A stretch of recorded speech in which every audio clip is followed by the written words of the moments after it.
karena prosesnya curang, hasilnya curang.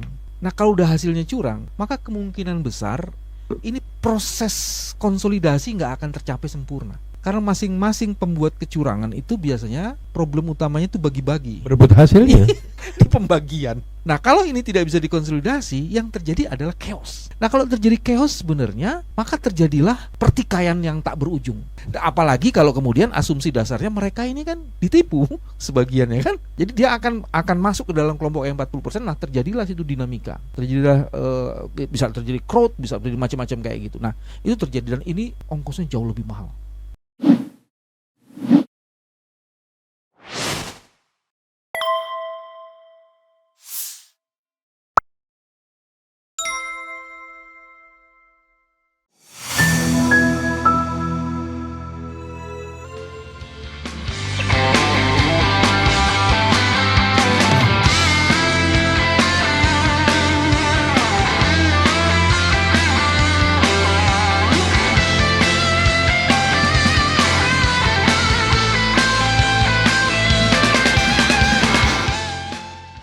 Jadi Syekh ya, Iya. terima kasih undangannya di sini ya. Kita mempermasalahkan atau mempersoalkan atau menghidupkan harapan tentang Indonesia kan pasca sidang MK ya.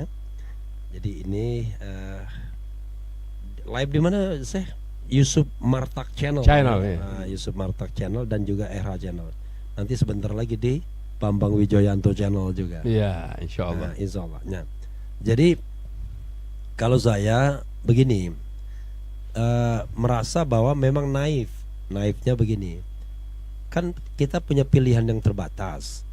Kalau tidak MK, jalanan, angket, kan begitu. Iya, iya. Angket poco-poco, maju mundur nggak jelas. Iya. Jalanan, ya sekuat apa kita memobilisasi massa untuk memunculkan keyakinan ya bahwa pemilu itu curang. Tapi kan harus ada instrumen pemutusnya kan. Iya. Masa kita putuskan sendiri di jalanan ya kan.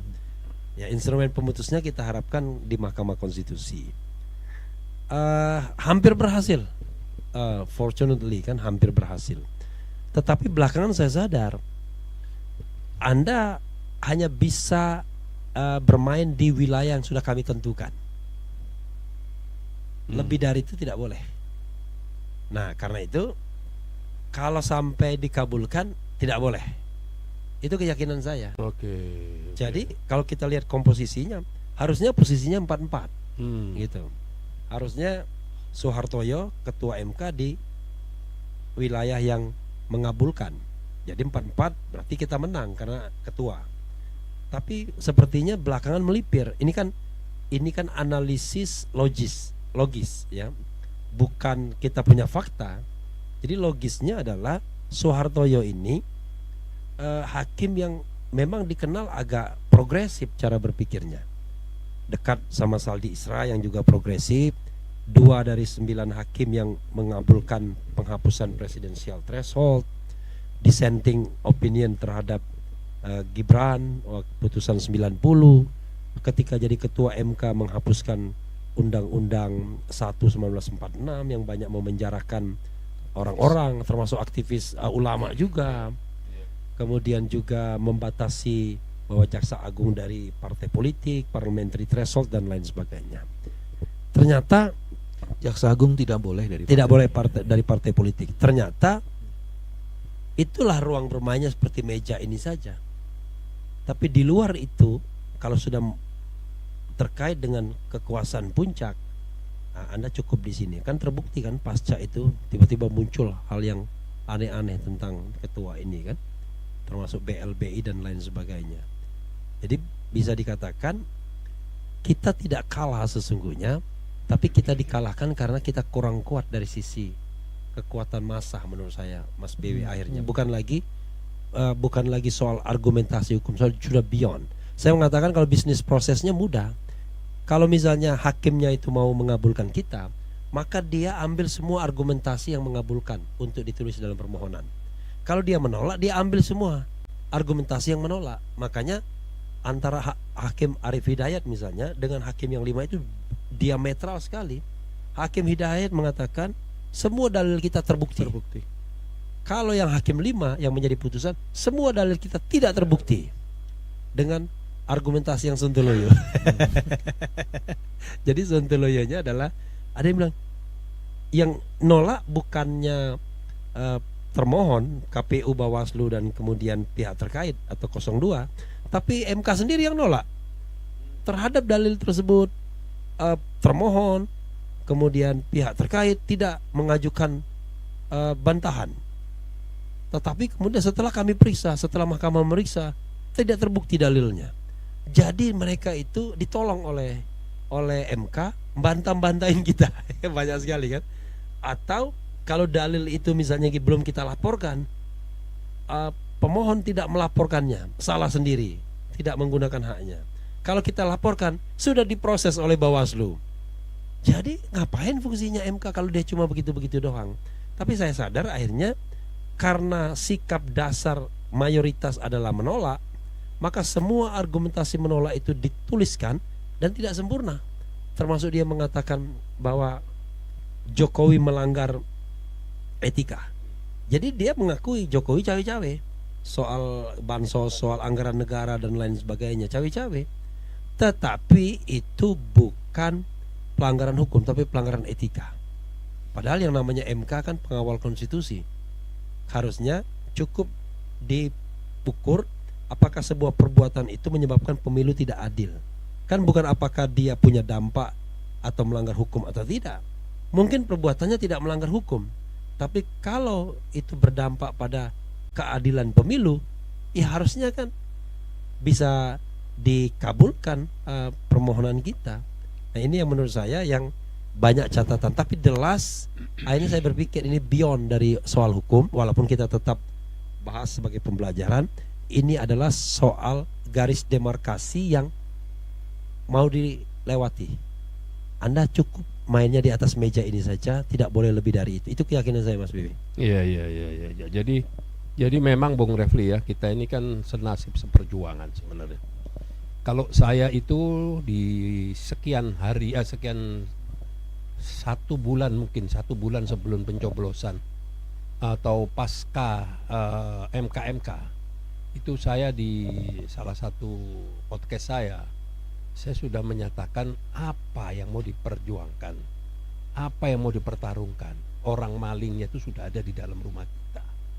Kita berani nggak masuk ke dalam rumah membongkar, mengeluarkan si maling ini?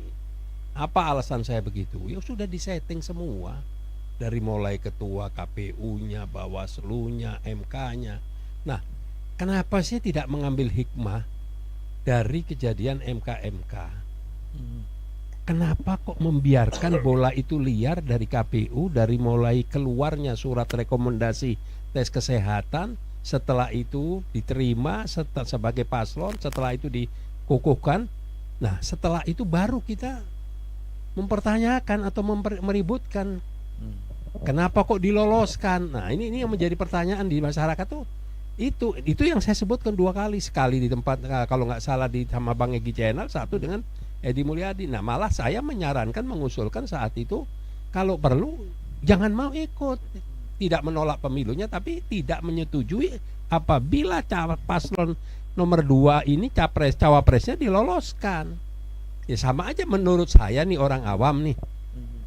Ada kompetisi tinju. Di situ kelasnya kelas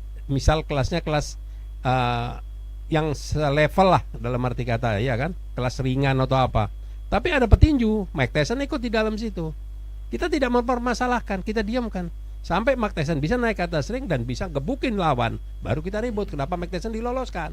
Nah, sudah lewat. Nah itulah yang tadi saya sampaikan, bahwa pasca pencoblosan saya melihat sudah kemungkinannya kecil. Jadi apa yang diperjuangkan oleh Mas Bambang, Bung Refli dan lain-lain itu buat saya ya kita berikan apresiasi yang tinggi. Tapi kalau ini masih dibilang ini sebagai pembelajaran, saya pikir sudah 2 kali kita ini bukan belajar, malah masuk lubang 2 kali yang sama. Enggak, kalau pembelajaran itu memang sudah gombal itu. Gombal. Iya, setuju, terima kasih. Karena kita tidak bicara lagi pembelajaran, kita bicara bagaimana kita berusaha tetap berdiri di antara keruntuhan ini kan. Ya. Karena makanya saya katakan kan pilihannya tidak banyak. Betul. Memang ada spekulasi mengatakan, oh kenapa nggak mundur saja, tidak usah ikut berkompetisi. Ya. Bayangkan, kalau 01 menyatakan tidak ikut kompetisi, ada dua kemungkinan kan, terjadi gelombang besar penolakan besar di mana-mana dan terjadi perubahan struktural. Itu kalau jadi. Tapi kalau itu bisa dikelola dengan baik oleh pemerintah, maka akan terjadi tetap kompetisi di 2 calon saja. Jadi 2 dan 3. 1 dan 3 maksud saya. Kenapa? Waktu itu saran saya bukan cuma 1 dan 3 kompak bersama tidak mau menerima paslon nomor 2. Ya, Itu nanti baru. kalau itu terjadi, maka akan dibuka pendaftaran baru menurut hukum. Kalau misalnya dalam jangka waktu tertentu dan istana pasti akan membuat calon boneka. Itu yang jadi soal. Nah, apakah 1 dan 3 ini kan kita berandai-andai. Iya. Sampai kita melihat aturannya. Kalau 1 dan 3 itu misalnya bisa menimbulkan gelombang yang besar, ya fine. Tapi kalau misalnya tidak, maka pemilu akan tetap dilangsungkan dengan 2 calon. 1 calon serius dan satunya calon boneka. Karena in fact partai pendukung 02 itu cukup 2 calon. Misalnya dikeluarkan PAN sama Golkar, itu bisa 2 calon. Jadi tetap kompetisi itu akan berjalan. Tapi kalau Di antara detik-detik mereka. terakhir kan sudah tidak ada waktu Ya, lagi karena untuk kalau mengganti. misalnya gara-gara itu hanya tinggal 1 calon, Iya. maka aturannya akan dibuka pendaftaran baru. Oh, Gitu. peraturan baru gitu maksudnya. Enggak, pendaftaran baru karena calonnya cuma 1. Emang Gitu. ada ketentuan itu? Iya, di undang-undang begitu. Oh. Gitu. Kalau ada lagi, kalau toh tidak ada calon, kalau di pilkada lawan kardus suara. Ya. Iya, maksud saya Tapi Suruh kalau dia lawan toh kardus sama. suara. sama. tapi saya nggak yakin dengan kotak kosong karena Kotak tadi kosong calon tunggal yang menang juga dia. Iya. Sekarang kompetisi 3 pasang paslon juga yang menang dia. Iya. Nah, pertanyaan sekarang apa yang kita mau harapkan Nah, ini dari saya senang nih. Hmm. Saya udah mulai lancar nih begini. Kalau begitu ngomong wow. Udah cocok ini. Jadi pertanyaan saya sekarang apa yang mau kita harapkan dari KPU, yang kita mau harapkan dari MK, yang mengedrive ini, yang menggiring semua, yang mengarahkan semua ini pimpinan sebuah negara. Jadi kita bicara Yang nanti sudah vulgar. beliau ini kan ahlinya perubahan struktural. Jadi memang kalau saya ke depan saya boleh ngomong agak keras-keras sedikit. Saya mengatakan bahwa pemerintahan yang baru ini tidak berkepentingan terhadap demokrasi, tumbuhnya demokrasi. Apalagi demokrasi elektoral. Itu saya katakan di mana-mana. Kenapa? Karena demokrasi elektoral yang baik itu adalah mengandaikan kompetisi yang fair, bebas, terbuka.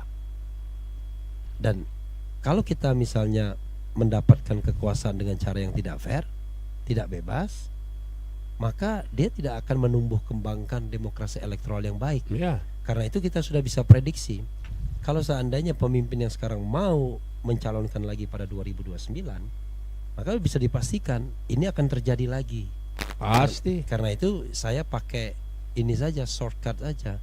Memang harus ada perubahan struktural. Jelas. Nah, perubahan struktural itu yang momentumnya sedang kita tunggu dengan kepemimpinan Al-Mukarram Bambang Wijoyanto. Nah, kalau masih mau negara ini bisa diselamatkan.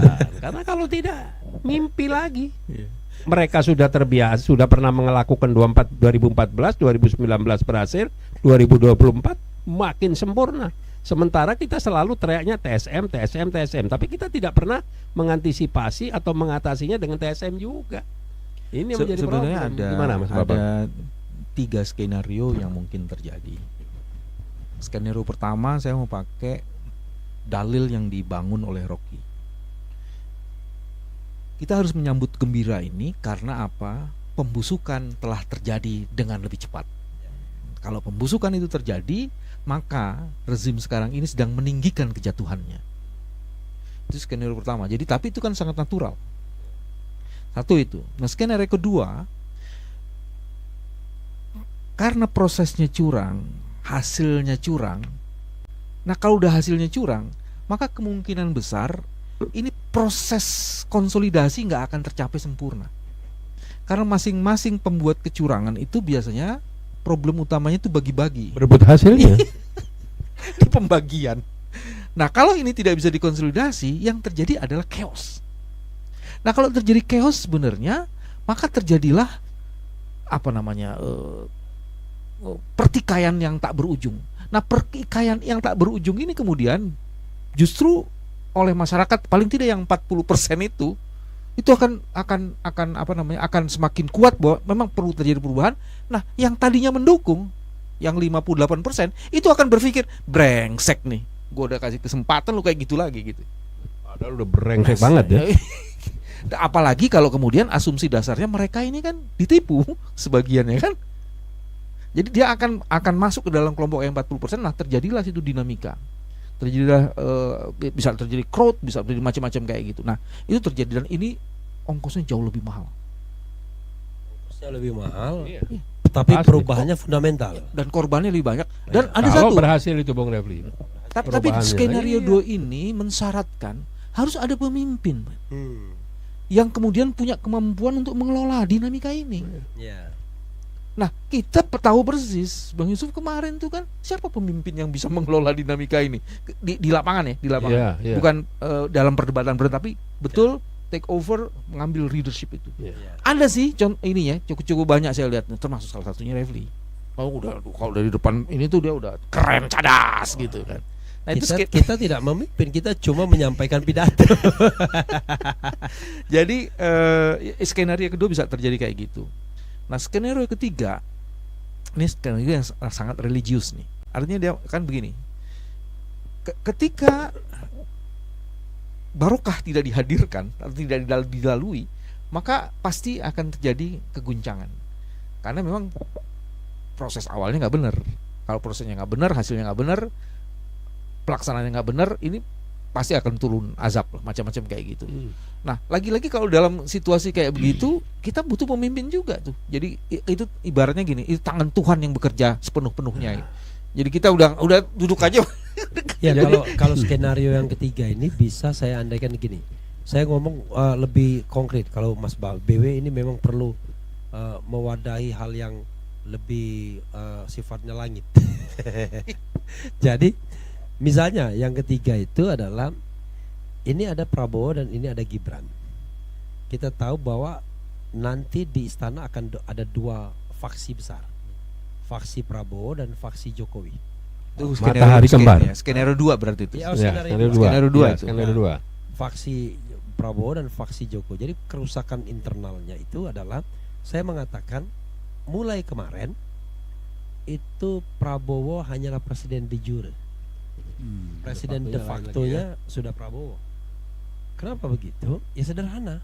Orang tidak mungkin akan mengikuti kemauan Jokowi lagi ketika masa pemerintahannya tinggal ini Mei, Juni, Juli, Agustus, September, Oktober, ya. 6 bulan Iya, lagi. betul. Ya kan? Kalaupun misalnya harus pakai konsekuensi masuk penjara, paling cuma 6 bulan doang kan. Nah, karena itulah kemudian orang akan lebih patuh kepada gesture, kepada kerlipan mata, kepada pergerakan Prabowo walaupun tidak dia katakan atau tidak dia tuliskan. Nah, ini pasti akan memunculkan ketersinggungan kan. Nah, karena itu transisinya adalah ya sholawat asgil nanti yang ketiganya. Jadi iya. Jadi begini, kalau bagi saya kita selalu ada satu keraguan dalam perjuangan karena tidak adanya seorang pemimpin. Padahal orang-orang yang punya leadership dan punya keterpanggilan ini banyak jumlahnya dan tokohnya juga ada. Kita sepakati aja secara kolektif kolegial aja, nggak usah mengharapkan satu pemimpin. Nah, kalau kita sudah bicara ilahiyah, kita bicara religius, bacaan yang ada di pikiran saya, Allah itu menganggap kecil kalau saya ini mau suruh jadi tim suksesnya paslon nomor 1 atau nomor 3. Tapi di mata Allah ini ada kezaliman yang berlebihan yang harus diruntuhkan dan harus dibatasi di saat nanti mereka sudah mulai timbullah permasalahan-permasalahan di internalnya mereka. Memang ini masih menjadi debatable, siapa yang jadi presiden, siapa yang jadi pemimpin, siapa yang mengendalikan, siapa yang menjadi wapres. Ini adu cepat. Ada yang bilang, oh kalau pengalaman ahli membunuh ya yang ini lebih cepat kalau suruh bunuh-bunuhan. Nah, tapi yang satu kan sudah jago ahli menata skenario semua dan disupport oleh segala lapisan dari mulai aparat segala semua full all out. Saya melihat alhamdulillah perjalanan masih panjang.